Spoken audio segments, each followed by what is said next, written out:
Awa, kia ora tātou. Tēnei te mihi atu ki a tātou. Mo tēnei huirangi, mo tēnei wānanga, kua karangahia, kua u mai tātou.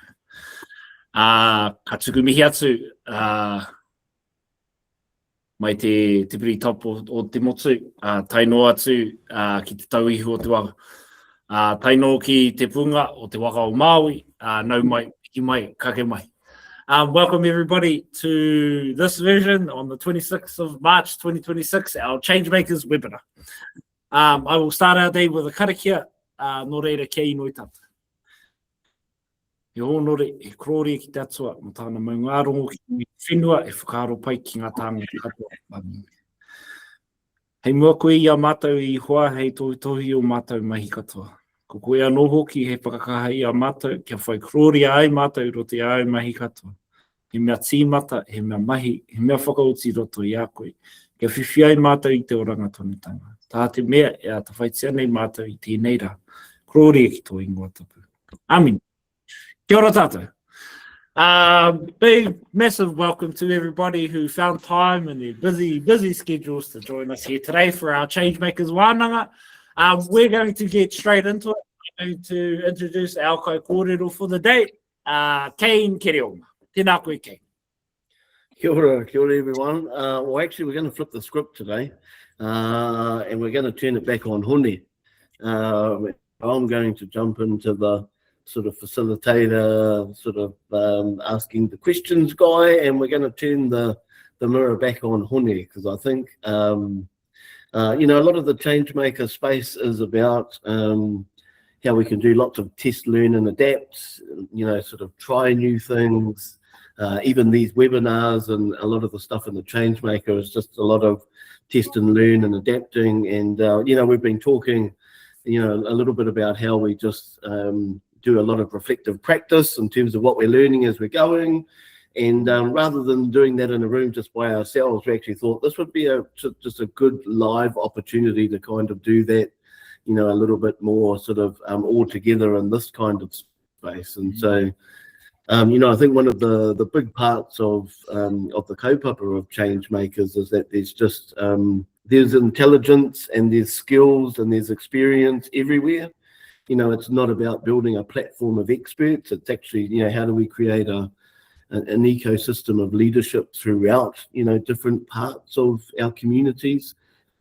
And then, you know, how do we provide platforms and ways in for actually doing lots of shared learning, lots of connecting, you know, sort of through that learning space. So today's an opportunity to perhaps, and it's also just a chance probably get to know Hone a little bit more as the person that's often, you know, driving and facilitating the kōrero, just to kind of, you know, help create a little bit more sort of context and knowledge about who he is and where he comes from.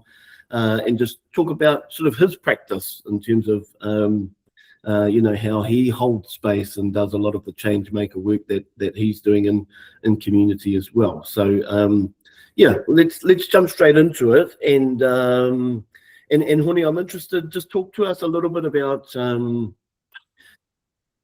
I guess, your upbringing, early parts of life, what shaped you, but also sort of, you know, what got you into this line of mahi. Yeah, talk to us a little bit about, you know, what's pulled you, you know, the foundations that you've kind of had, but also what's pulled you into this line of mahi. Tēnā koe, Kane. Just before we set off, I just wanted to remind us about the chat function. If you have any pātai, please leave your pātai in the chat and we'll get to them at the appropriate time. But tēnā koe mo tō pātai, brother. I am fully of the east coast of the North Island of New Zealand. I grew up here in Te Tai Rāwhiti. I kind of lucked out when I was born, because I was born at the right time for all of the kaupapa that sustained me to have grown into meaningful things. So I was lucky to go to kohanga reo, lucky to walk into kura kaupapa or kura reo rua.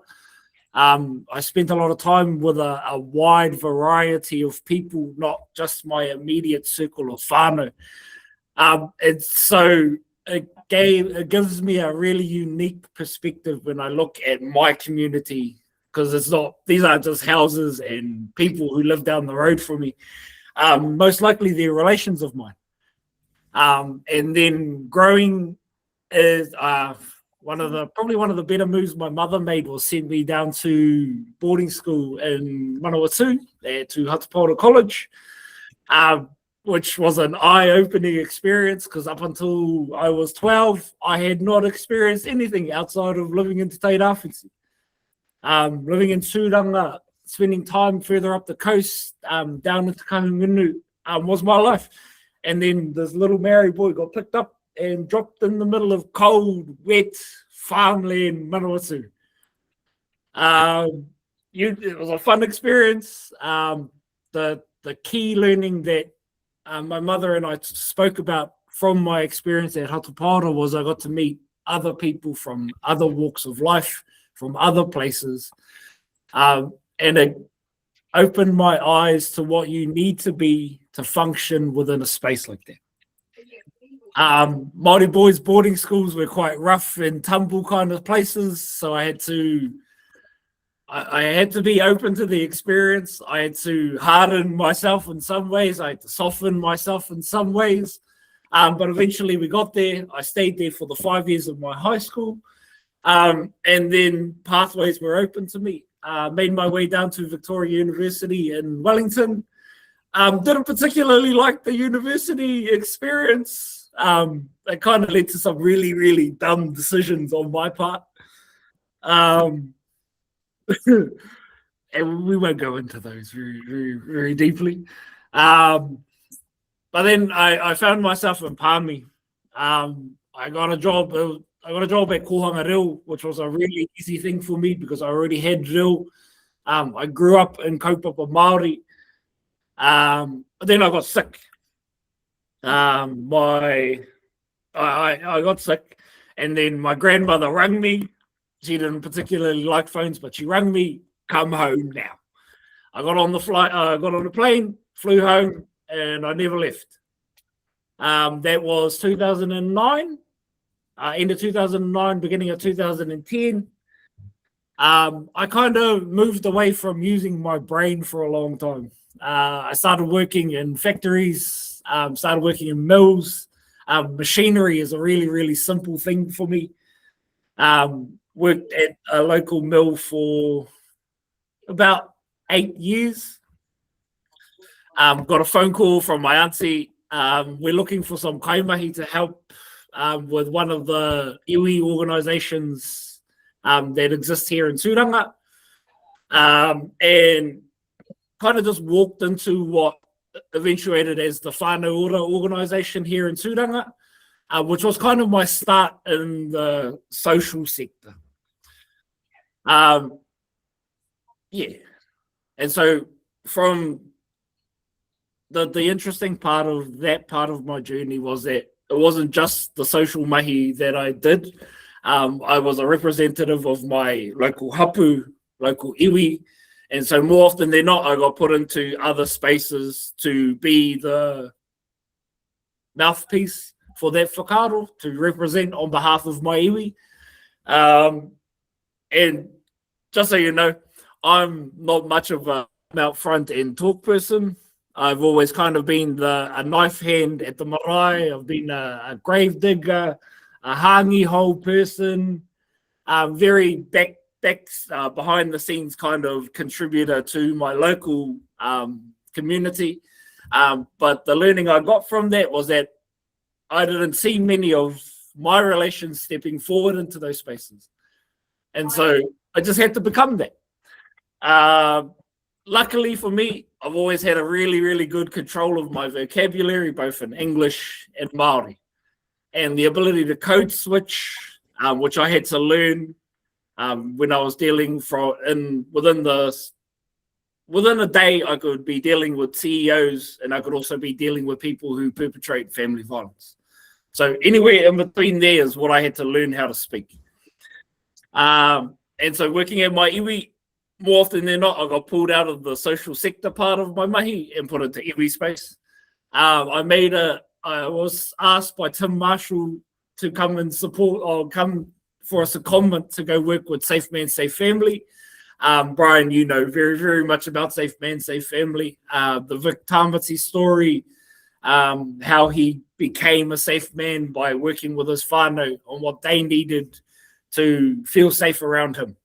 I was offered an opportunity from Tauafi Men's Centre and Tim Marshall to go work within the social sector part and to focus heavily on that part. I took that opportunity, and that has kind of been the last 3 years. And over my journey, I got to kind of stretch myself.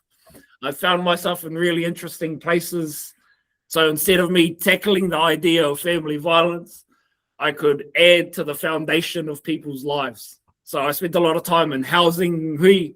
I spent a lot of time with MSD figuring out what's a better way of delivering these kaupapa to whānau who are under stress. Budgeting organizations, which was probably one of my favorite relationships that I've ever built, because whānau who know what they're doing with their money are more stable, just in general. And then ultimately in July-ish last year, I was approached by both Kane and Tim to come over and help with this Changemakers mahi. Luckily for me, a lot of the mahi that I did outside, or a lot of the mahi that I did with the housing organizations, with the budgeting organizations, the kind of foundation building for whānau, made it really easy transition into this mahi. Because change making for me is just that. Instead of thinking about it from we got to deal with the issue of family violence, if I build a community of people based on a solid foundation, then they will create the change for themselves. And so, yeah, I hope I kind of answered that part, Ken.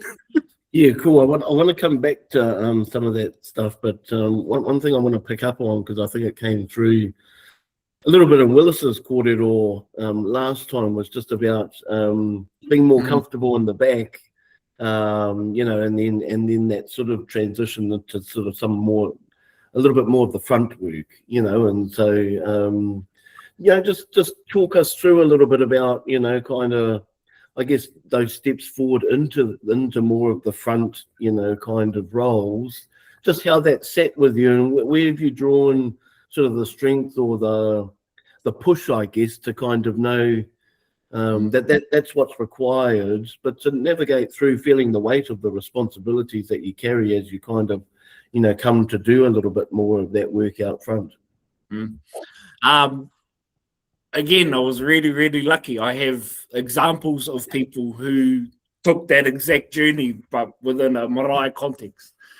So the person in particular that I took the most, I used as the example for me was a papa named Taina Ngārimu.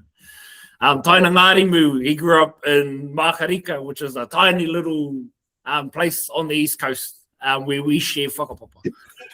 He was a kitchen hand his entire life. And then as he grew, he saw his papa, his pie start to pass away, as they do. And there was no one waiting in the wings to step into that role. And so he took that step.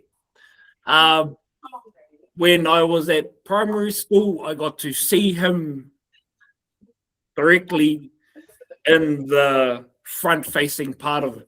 But then once I grew into adulthood, I got to sit down with Papa and talk to him about, because I knew he was a ringaraupa, which is a hardened hand, which is a knife hand, or the hand mahi within the marae. I got to talk to him about when it changed for him, and then I drew parallels to the life that I've lived. I've always grown up with reo, and so we could have this conversation in a way that I've never really experienced any other way, in any other context. And so one of the more important things that he taught me was that there was a feeling that you get when you need to do something. And I knew exactly the moment that he was talking about, because for me, we were at Te Poho Rawiri, it was our local big marae, and we didn't have any kai kōrero, just by circumstance. The uncle that would usually be there wasn't there, his 2IC wasn't there, I don't particularly whakapapa to that marae, but we've lived in Kaiti long enough to be of that place. And so I just decided. I put my knife down, I took my gumboots off, I shed everything that represented being in the kitchen. I took all of that off, walked into the marae, sat on the pie, and did what I needed to do, based on the skill set that I had. What I didn't do particularly well by my own measure on that day, but that was the indicator that I needed to sharpen these parts of myself so that next time this happens, I'm ready and able to deal with the circumstances that are in front of me. And so, Kane, really to answer your question, that was the moment where life kind of pivoted for me. It started there, and then it grew into becoming like trying to create kaupapa. It pivoted into understanding the value of relationships within different organizations and how to maintain them actively, because it was one of my I wasn't particularly good at maintaining relationships, particularly around work colleagues. But I understood, and I had to learn the value of that, so that if I ever needed to sharpen myself in any other way, I could, because I have a person where like steel sharpens steel or iron sharpens iron, that kind of whakaaro. I would have people, I would maintain the relationship with them. And if I have any partai, I have people I trust to go to for those partai. Yeah, that was my one. Yeah, I think it can be quite challenging, as talk from personal experience as well. You never feel ready, you never feel prepared, you never feel like you're holding the tools, you never feel, sort of like that you're fully equipped, even though the calling is asking, because generally you can see that there's a gap or a space or something, that requires somebody to kind of step forward. And so I think, what you're touching on in terms of having some of those clear role models and those support people, just being able to demonstrate, some of that leadership, but also that wraparound support of different kind of people that are going to, just help you to grow confidence to kind of take steps at a time. And that grows, and fosters and the muscle of leadership to kind of step into space, that grows over time as you, but, cool to kind of hear just those kind of moments of realizing that, and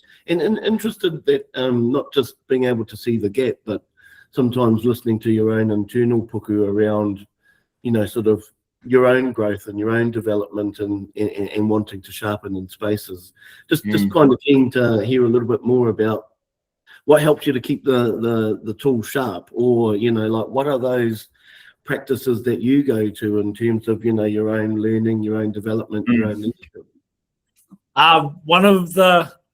This was a tool, but it was probably one of the more important things that I've ever learned about in my career. I was kind of adverse to supervision for a very, very long time. I was adverse to counseling, to therapy, to supervision, where people would say you would share kōrero and kōrero would come back in your direction. I was adverse to it because it seemed very pākehā. I was very adverse to it because it seemed very sanitized and unreal or not real. But again, I just got incredibly lucky that I met real early on the right supervisor for me.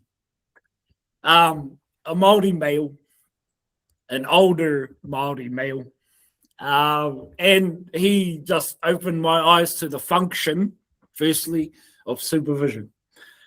And because kind of how he explained it to me was the function of supervision is to get out of the echo chamber that's your brain and have a fresh experience or non-experience perspective on the issues that are in front of you. That was, the most important thing I've learned in my career, and so I've tried to put that whakaaro into every interaction that I have with a person. So they might understanding and being empathetic to a person's story and the part of it that you don't understand. That was kind of the massive learning that I got from my very first supervisor, and I was so pissed off that he dropped me because he took on a bigger role within Bernardo's, because, you know, Bernardo's. But I got lucky that he kind of changed my perspective. Yeah. And so every kind of different mahi that I find myself in, I kind of apply the same kind of rules at every level. So I know that I need to be fine first, and then my immediate circle. And then if I'm going into mahi, I'm not going as this rock or the singular thing. I take all of me into every space. I take all of my relationships. I take all of my whānau. I take all of my whakapapa with me. And so when I arrive in places, I am the whole of myself. That's something I've had to work on over a really long time. I've kind of been scared. Scared is probably the best word for it. All of me is quite a lot. And I imagine that everyone, if they were to turn up as all of them, is quite a lot. And so, especially in the last couple of years, with my mahi in Safe Man, one of the core tenets of the kaupapa of Safe Man is to be vulnerable enough to find change for yourself. And so, yeah, kind of Safe Man kind of started me on my journey of being open with myself, being vulnerable with myself, and being able to get to a point where I can just go and say, kia ora, my name's Hone, this is all of me. And allowing, and because what we do know about, especially within the Safe Man, the family violence prevention stuff, is that enables people to feel comfortable enough to share their own kōrero. And so, yeah, that's kind of been my biggest lesson that I've taken from the last 4 years at the very least. Yeah, I think just, that's good kōrero in terms of having both, I guess, formal and informal, sort of support systems around you when you're doing a lot of this change mahi. It's good to have some consistency and routine and structure around, just having those key people to turn to, but also those forms of accountability, to yourself and your own sort of processes of learning, I think is really key. But also, things are happening all the time in different dynamic ways. And so it's whether that be friends, whānau, colleagues, other change makers, is kind of looking for those other touch points, where you can just do lots of that shared learning and, be able to kind of open up to people. I think there is growing more, there's more of a growing awareness, I think, about the need for more of us as tāne to, around that space of vulnerability, not just in terms of, our direct relationships in our families and things, but also in spaces of leadership, and thinking about change making and just the vulnerability that it kind of takes in order to be open to growth and learning and open to new ideas, new perspectives, changing course when things aren't working, all of those sorts of things. It takes quite a practice and a growing of strength in order to be able to turn up and be vulnerable in those kinds of ways. So, but I think the other thing that just both what you're sharing in terms of your kōrero, but also just probably me reflecting and observing, you in terms of the Changemaker mahi, is just being constantly curious, and I think, part of the thing that helps to keep sharpening tools is to be constantly having quite a curious mind as to understanding why are we doing things in these ways, and what is there that's more to learn, and that looks like something interesting, which for me looks like you knocking on my door. Have you got 2 minutes? Have you got 5 minutes? But I think that's also part of sort of some of the the kete of leadership, is that real learning, that piece that's just seeking kind of, and it's seeking it not just for personal growth, it's seeking it in terms of knowing that that's a real important part of the kaupapa work, is being able to kind of be a conduit for bringing forward, new learning into the spaces that we're doing mahi in. And so, just again, kind of keen to learn a little bit more around your practice of learning. Just kind of thinking, what are your kind of key go-tos in that regard? What's worked well and what kind of hasn't, that you've learned over time that you've had to change and perhaps even unlearn, in order to kind of help you do the mahi that you do? That's a really big question. It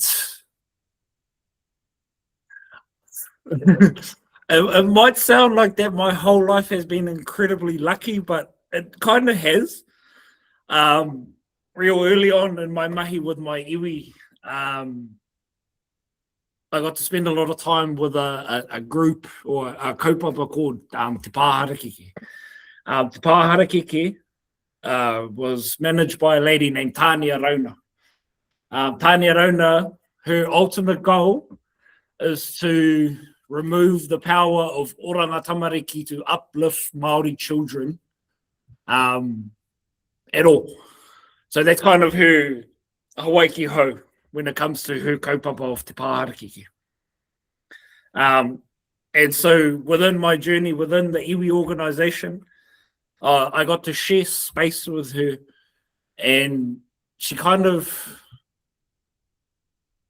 opened my eyes, really, to the application of my experience to the world that I live in now. What I didn't have at the time was the confidence to do it in the way that she needed me to do it. And so she worked on my confidence. She just dropped me in places. Oh, when he's coming to this meeting with you, oh no, you go up to health. No, you go there. You don't go to those for you anymore. You're going to go sit in rooms with people who have decision-making power. And you're just going to have to push for the goals that we have, for the outcomes that we have. And it was a really important moment in my learning, because I had to, like any muscle, you just have to work on it. You just have to keep working on it. As soon as you stop lifting, you're starting to lose muscle.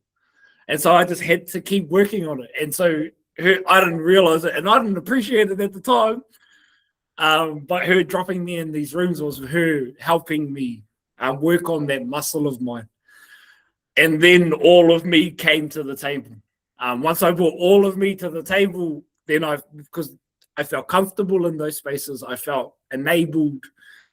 And so, it's for me, it always falls back to having relationships and maintaining them as a means of building your own kete. And again, big shout out to you, Christy. Thank you, because it just inspired me with the harakeke stuff. And applying those things to our whakaaro when it comes to this year.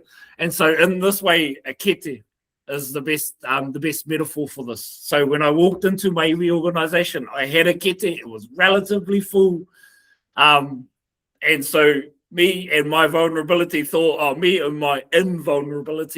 nah, I got enough. I can kind of just work. I can do this stuff with what I have in my kete.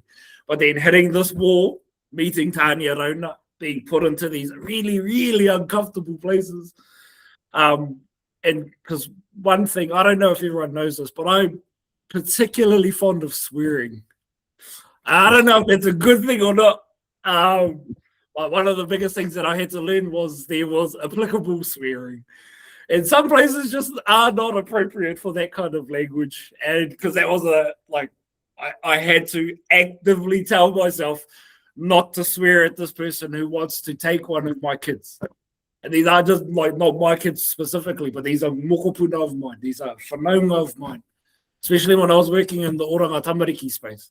I had to stop myself from talking so that I wouldn't swear at this person who wanted to take my kid. And so yeah, I'm still working on it. That's still a muscle that I have to kind of work on actively. But even so, that as a microcosm of me learning, it's probably the best example that I have to share with everybody. I'm quite fond of it, but I know that it's not good in most places. So I have to learn how to apply logical thinking to logical spaces so that I don't swing. Yeah. I don't know if that was a helpful answer. I kind of got lost on that one. Well, you didn't swear, so Yeah. we'll take that as a win. I just want to move us into Changemakers a little bit now, so we can actually kōrero about this project. You know, that's about building this network of Changemakers all around, up and down the country. You know, these are all different types of people operating in different contexts and things, but you know, it's a real, it's a new space. There isn't kind of a roadmap or you know, we're sort of building the aeroplane as we're up, and that can be, you know, huge opportunity, and there's, you know, feels like lots of freedom and, you know, ability to kind of navigate, you know, new territory, but can also be quite deeply uncomfortable too. You know, it's not really having a full sense all the time of what, you know, what needs to be done. And so just kind of want to go into Changemakers, and I guess first starting off, just what do you, and you put it quite well in your weekly emails, but it's just your overall, what are you seeing, observing, what's kind of coming through as you're navigating both these online spaces, but also some of the hui kanohi up and down the country. What, you know, just talk us through, as a person that's in all of those spaces, what are some of the key things you're observing, the patterns, what's the energy that you're sort of sensing, you know, out there in this Changemakers sort of mahi? Yep. Probably one of the biggest ones is our wānanga serve a real important purpose. Our regional wānanga serve a really important purpose for getting us in front of people, literally in front of people. It's a really hard thing to translate what we're hoping to create and what we're working on here in Suranga via online spaces. And so probably one of the biggest things that I'm learning, and so I don't know if you're still in here, Leo, but thank you for coming again. Leo Fussy is probably one of my favorite people that I met down in Christchurch. He's the guy who came dressed as White Ribbon Man. And so that was based on a conversation that we'd had maybe 2 weeks before, where he spoke to me about his kaupapa of White Ribbon Men. And there's a park down in Christchurch called Ripene Ma, and they go there. I think it's a yearly thing on White Ribbon Day. They go down and they meet as a collective of people who are committed to the whakaaro, or the idea of White Ribbon. And like I got to a point in our relationship and our kōrero, where I was like, brother, you gotta come. You gotta come as White Ribbon Man. And like he was umming and ahhing, and like I was like, it's all good. Like, I'm asking for you to come as White Ribbon Man. You don't have to stay White Ribbon Man the whole day, but come as that. The reason why was I wanted us to move away from the structure of social service and be more creative with how we approach prevention. And White Ribbon Man is the perfect metaphor for that in my mind. You know, how everyone else feels about it is okay, but I'm like, this is perfect, because we need to make fun. We need to make this a fun journey for people. We need to make this a deep and meaningful, but it's always a lot easier if we have these characters that sit in the Superman and the Batman. I'm quite fond of comics, all of those, they're those kind of universe, and I like to apply them whenever I can to the mahi that I'm doing. And so that's kind of what I'm noticing from the wider network. What we are doing currently when it comes to intervention, like, we have to do it. Otherwise, we fall further behind. But if we're going to affect meaningful, positive change on whānau, then we have to change what we're currently doing. Because we can't expect the entire system to change. So we have to change our thinking, our application of the mahi that we do, how we feel about this mahi, so that ultimately again, I'll go back to my corridor around building solid foundations for a whānau here in Sudan. If all of us did it that way, and I'm not saying this to brag, I feel like a lot of our mahi within the intervention space would kind of disappear.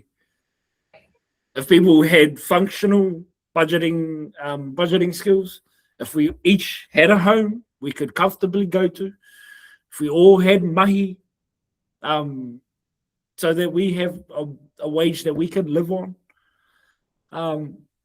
those are the building blocks of what current society is. And so if we it's kind of where my calling is. I want to help people acquire those things. And so the one way that I knew I could do it was build relationships with those places and introduce them to people, bring people to these places, help them get over the awkwardness and the fear of walking into a new space.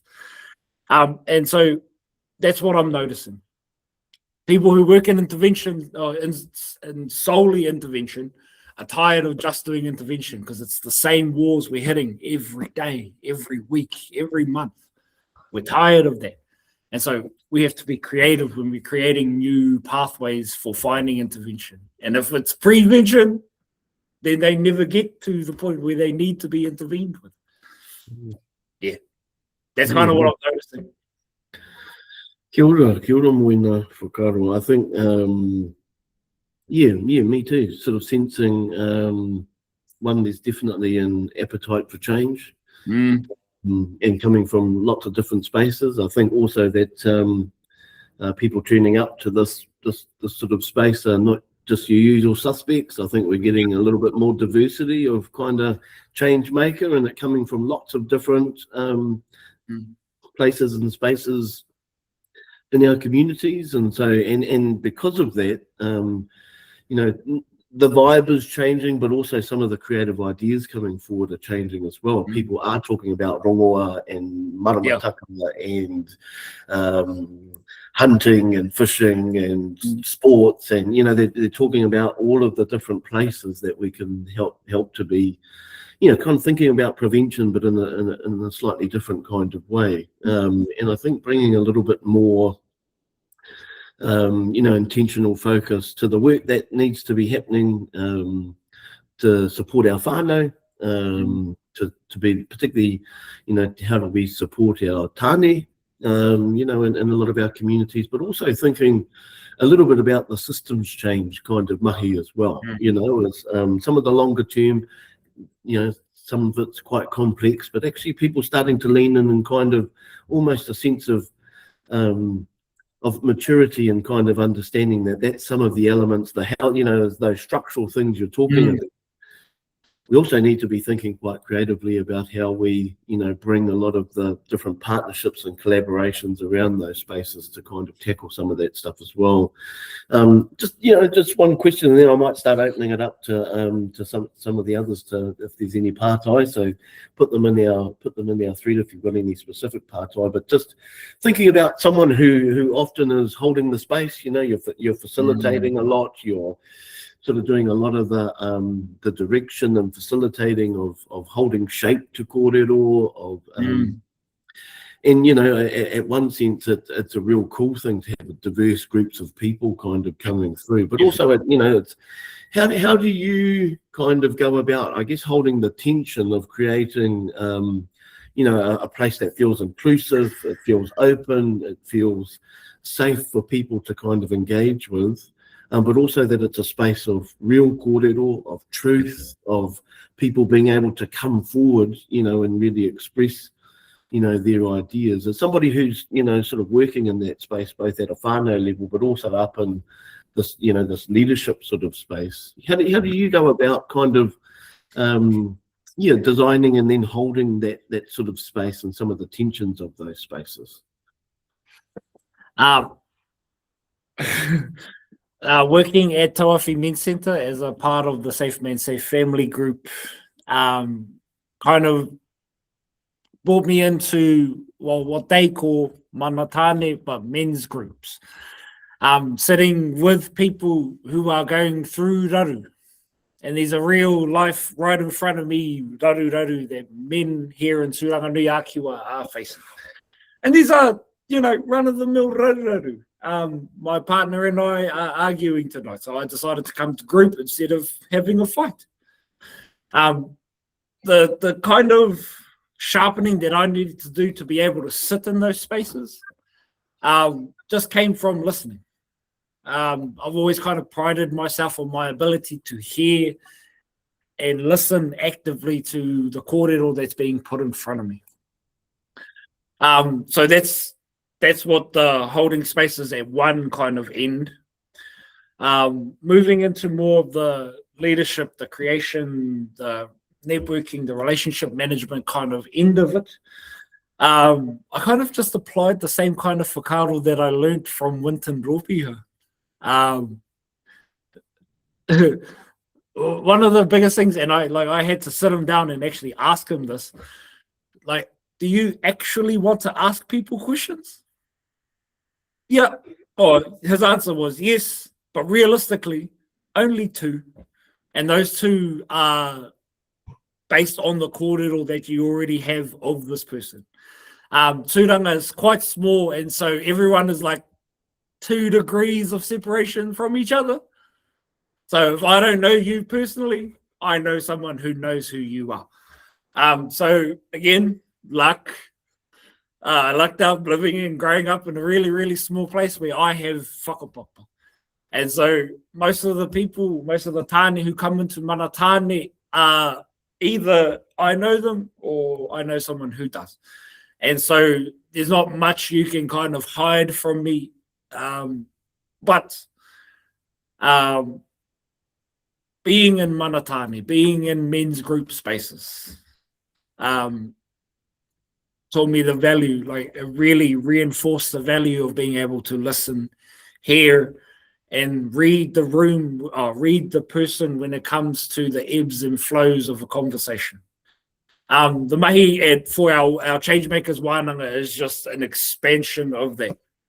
I really like the way that we just exist within our wānanga.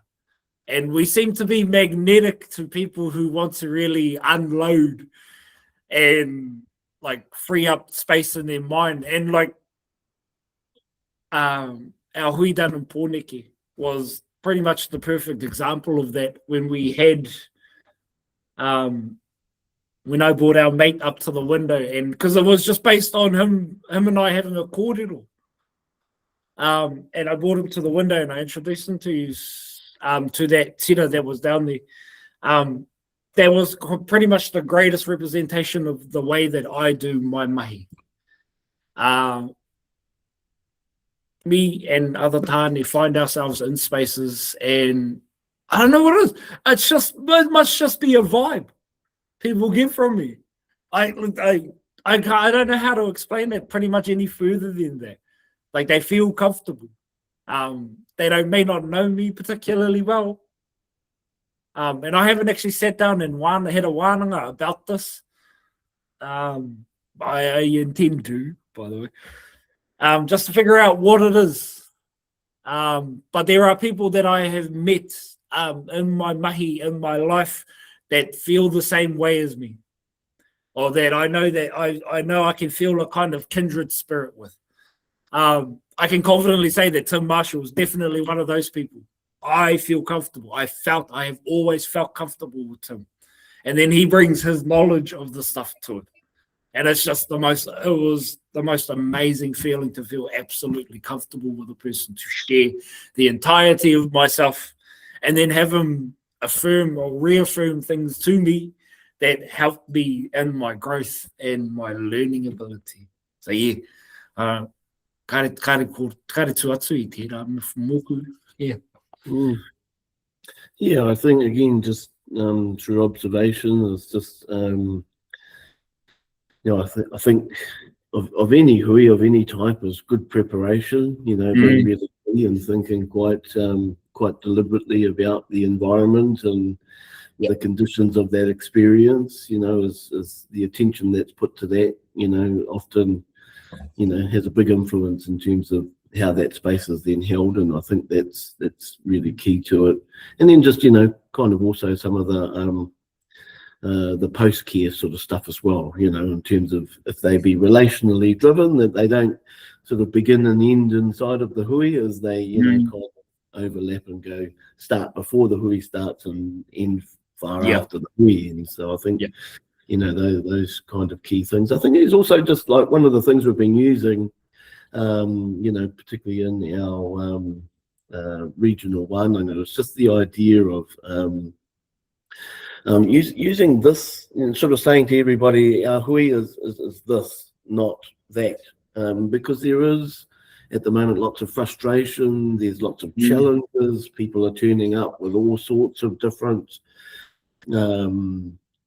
energy, you know, and so, but trying to create spaces where it's solutions oriented. It's okay to kind of put it out on the table and, you know, kind of like create space for thinking through things, but in ways that open up the opportunity for more growth, learning, and solution making. I think we need to like help to shape more of our hui in these spaces in this way, because a lot of them that I observe, they're this, you know, and it's like you just end up in cycles of people's frustration, and actually it closes down the spaces for learning and for innovation and for you know, for thinking about in a really solutions kind of way. And so, yeah, just, you know, some of those simple kind of ways of designing, you know, our spaces to be more of that rather than that. And I think key parts of that is around, and what you really exemplified is those holding, you know, the shape and the space, doing the facilitation kind of mahi are really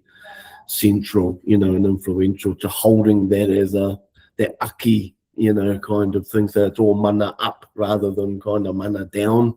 I don't know what maybe it's mana taki, the opposite to, you know, when mana goes down, and it can, because these are real people's lives, their experiences, the challenges are real, you know, the pain, the mamai that people are bringing, kind of, whether it be through their work or just themselves, it's all real, you know, sort of stuff. And so how do you, you know, just hold space for people to be able to come into thinking a little bit beyond just what they're reacting to in the day, but to kind of see, you know, a little bit further afield. And I think from what we've observed and heard in some of the hui is just, even for little moments, being able to see beyond, you know, the now just is such a regenerative process for people. They walk out feeling way more hopeful, way more energized, you know, thinking lots about different, you know, sort of opportunity to doing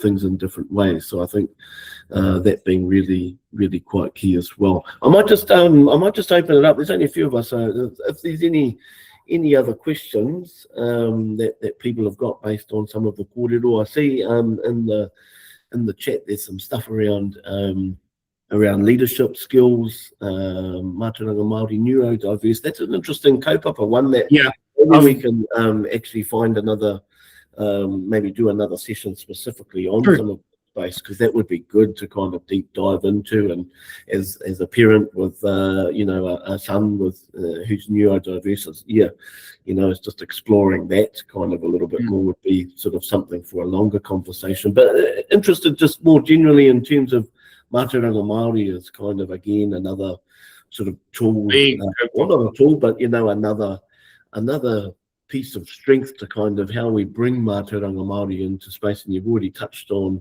you know, a couple, but maybe just thinking a little bit specifically about Changemakers, Hone, is just, you know, how you do that, you know, kind of as somebody who's had, you know, been given a lot, as you say, and been blessed with a lot of those different kind of tools. How you apply them, but also the strength that you see when, you know, in the different contexts that you're using, you know, your knowledge in those systems. Mātauranga Māori, or just being Māori, has been an intrinsic part of my life And a lot of us kind of ascribe to that way of thinking. Pretty much the only way that I've actively thought about is just being me. This is the best way that I can explain me bringing mātauranga Māori, because I'm bringing my mātauranga, me being the Māori in this case, to this kaupapa and to every other kaupapa that I am. It all goes back to kind of that when I was confident enough to see myself as the whole of me, not bringing this slice of me to the applicable hui. And so when I walk into a room, I stand, responding to Joe Pihema at the Tāmaki Wānanga was me being mātauranga Māori. Was me being Māori, sorry. Responding to our whānau who whakatau us in Christchurch, that was me being Māori. I think one of the key things that we need to move away from when it comes to thinking about mātauranga Māori, it's not this box that I pick up when I need it. This could be it has to be an active part of your life so that it feels good coming out of you. So if you were to talk to someone in Te Reo Māori, that's you being mātauranga Māori. If you were to whakatau an ope onto your marae, that's you being mātauranga Māori or being Māori. I've thought about this, and because I think Christy brought it up to me at one of our wānanga, like I need to think about how I do these things so that I have words to explain it to people, because it'll be so much easier to talk about this specific vein of kaupapa if I had words. But the only words I kind of have now is I just come as I am. I come as the whole of me. I come with all my whakapapa, all my pānga, all of my hononga to all the different places, people, maunga, awa, hapa.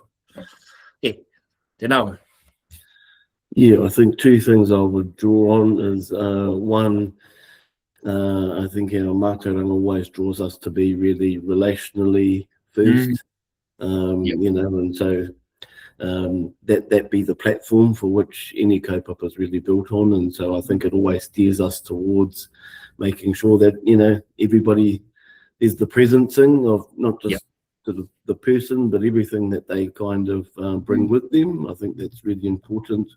And then I think the other one is that we really affirm that the hawairua, you know, the spiritual kind of aspect of the mahi. And we let that kind of come into our space and really, you know, be something that's really affirmed in terms of the work that we do. And that's not just, you know, the ceremony part of it, you know, the karakia and those sorts of things, but just also just listening to our puku and our intuition, you know, of what's in the room, you know, as being a bit more open to just feeling the wairua and the presencing of different spaces. You know, I think that's another space that kind of our mātauranga really, you know, sort of makes us lean in towards. But perhaps that could be a whole another hour session, just kind of talking about the hawairua in the context of our work. We might have to wrap up soon, but I'm just reading Stephen's thing, and I actually think that kaupapa around. I really love that kaupapa. Something we can follow up with him. But also just one of the things we've done before is to actually, and that we've been doing as part of our Changemaker hui, is the conference format. And so it's the opportunity for people just to come and bring a topic of kōrero, you know, sort of forward, and then have a discussion based on what people want to talk about. And we've done it once before online as well. So in the coming weeks, we might actually set up, you know, a bit of more of an unconference kind of format so that we can bring, you know, specific topics kind of forward that, we can just, you know, a lot of this peer-to-peer, you know, just lots of different perspectives from different people that are on the call, and able just, you know, we can share knowledge and all those sorts of things as well. I won't ask the boarding school question, Brian, and we won't even have that as a topic of conversation. Otherwise, that's a 5-hour call as an ex-boarding schooler myself. But probably just, you know, like probably just to finish off, Hone, is just, what are you really hopeful about at the moment, based on some of the work that you're involved with? And I guess just, where's the flip side of that is, where's the concern or the challenge that you think of, and just so, like what is that for you at the moment?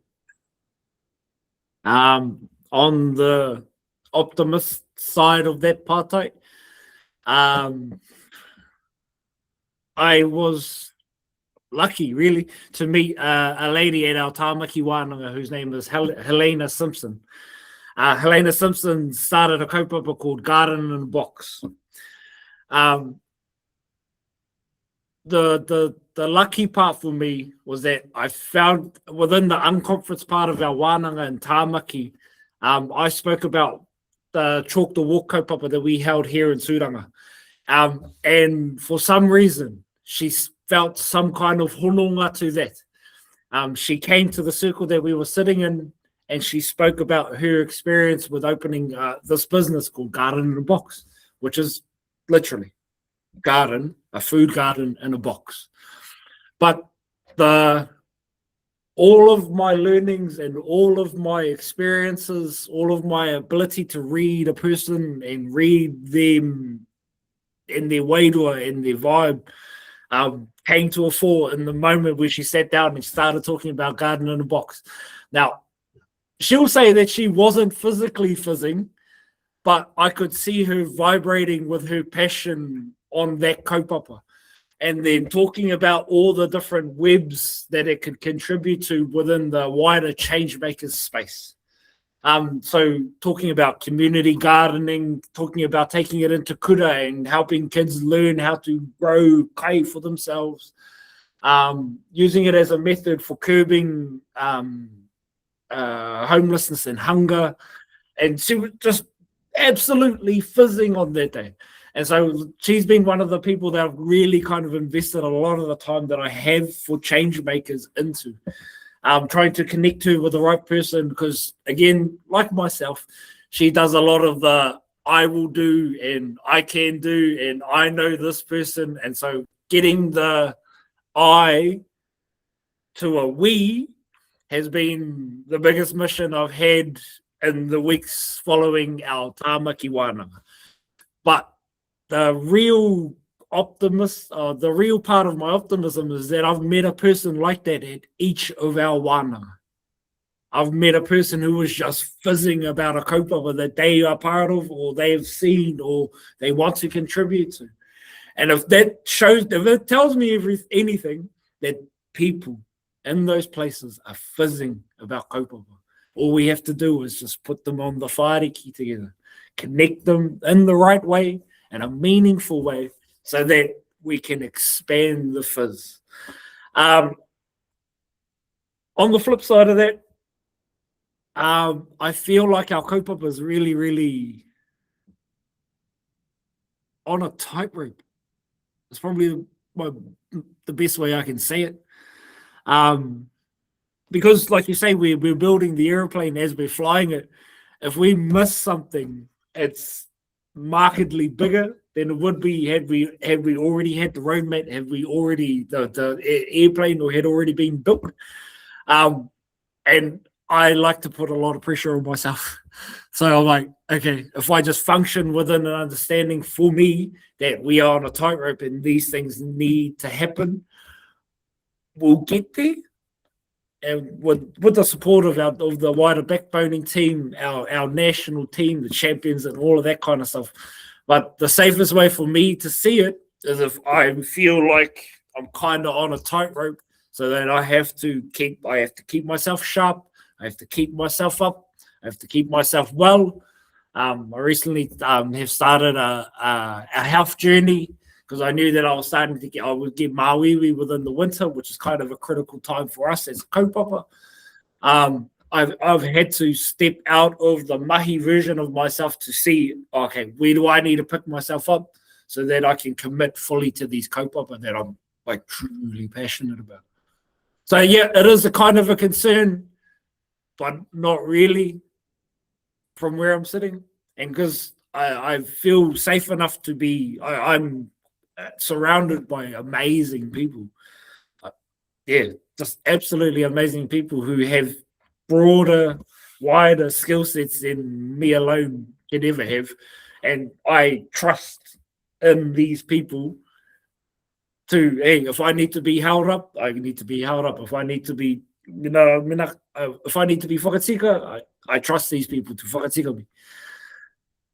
Yeah. So not much of a concern, but there's just, I have to work on keep sharpening myself so that these things that I know about myself won't come to pass and I can still meaningfully contribute to the kaupapa.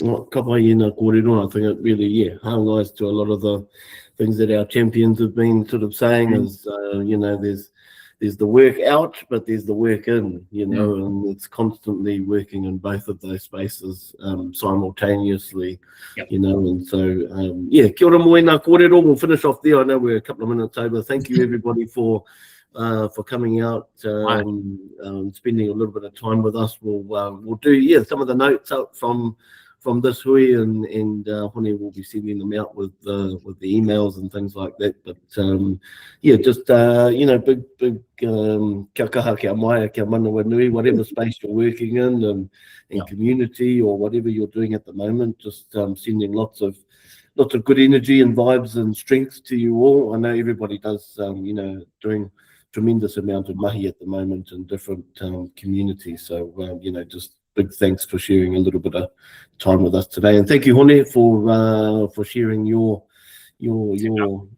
and your wisdom with us as well. I'll let you finish off. Ai, tēnā koe. Tēnā koe te. Ai, tautoko nei ngā mihi. Brian, can you say hello to Ben for me? I haven't quite got an opportunity to get back in touch with him, but I'm getting there. Tēnā rā tātou, mō ngā kōrero, tēnā rā tātou mo te tai mai, i te wānanga i tēnei kaupapa. Ka whakakapi i a tātou i te karakia no reira kia inu tātou.